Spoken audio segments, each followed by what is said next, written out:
Welcome to recording 1A-B to accompany instructional recordings 1A and 1B for Section 4.3 of Unit 4, Chapter 4, Mathematics 2200. We'll be doing an example using the square root property and an example using completing the square to solve quadratic equations. In this first one, what are the roots of 2 outside of x minus 5 squared equals 36? Now the square root property says if a squared equals b, then a equals plus or minus the square root of b. But we've got to get the squared term by itself first. In this case, it's the squared bracket. So we've got 2 outside of x minus 5 squared equals 36.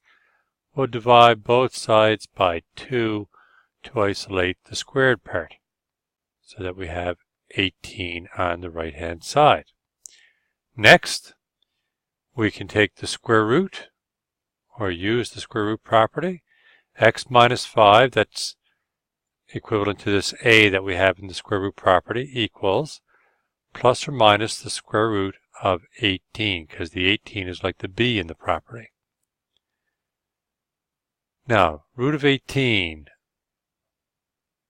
that's the same as the square root of 9 times the square root of 2. You learned that in Math 1201. So we can write that as 3 root 2.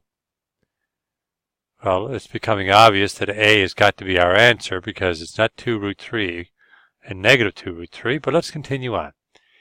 We've got x minus 5 equals plus or minus 3 times the square root of 2. So that gives us x equals 5 plus or minus 3 square root of 2. That's two cases, 5 plus 3 root 2 and 5 minus 3 root 2. Option A is our answer. In this next one, we have to solve the equation by completing the square. So I've got 9x squared minus 18x plus 5 equals 0. It's already in the form ax squared plus bx plus c equals 0, the way I like to have quadratic equations. Next, though, I divide everything by the a value, so I have to divide by 9.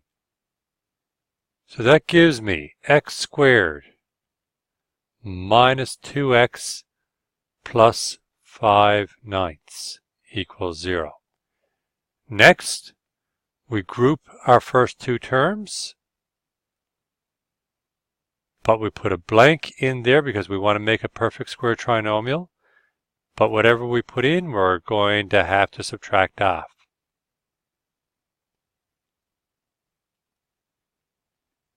Now, what would it take to make a perfect square trinomial?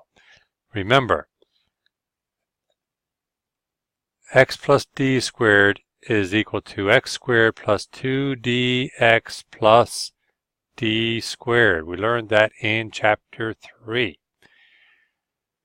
So for a perfect square trinomial, this coefficient of the x is twice the d value we find in the factor. So in other words, right here, 2d equals negative 2. That means our d value is actually negative 1. But in this blank, we have to put our d squared. D squared is negative 1 squared, which is 1. So I really have to just add 1 there and balance it off by subtracting 1 there. Now, I'll move this minus 1 outside the brackets. I don't have anything to distribute to it. So I've got x squared minus 2x plus 1 minus 1 plus 5/9 equals 0. Let's move up here. I can now factor the x squared minus 2x plus 1. That is x minus 1, x plus our d value, which is negative 1. So it's x minus 1 squared. And the minus 1, I need to have that as a common denominator with the 5/9. So I change the minus 1 to 9/9. And that gives me negative 4/9 here. So I've got x minus 1 squared minus 4/9 equals 0. I need to isolate the squared term. So I've got x minus 1 squared equals 4/9. And now I can take the plus or minus square root of 4/9. So I have x minus 1 equals plus or minus square root 4/9 like this. And the square root of 4/9, square root of 4 is 2, and square root of 9 is 3. I'll take this to a new slide.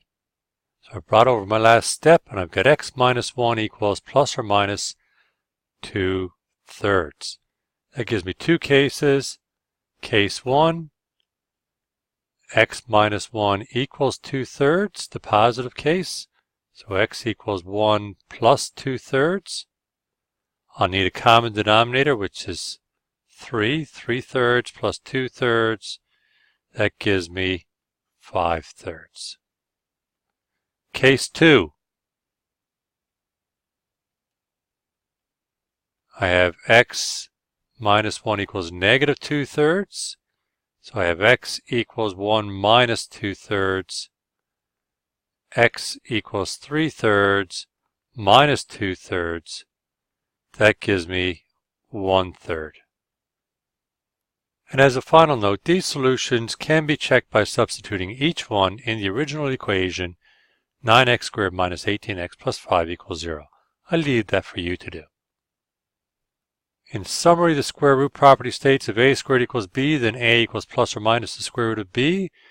And the major steps for solving a quadratic equation are: divide the equation by the a value, group the x squared and bx terms in parentheses, then isolate the parentheses, complete the square in the parentheses, and factor the perfect square trinomial and solve using the square root property.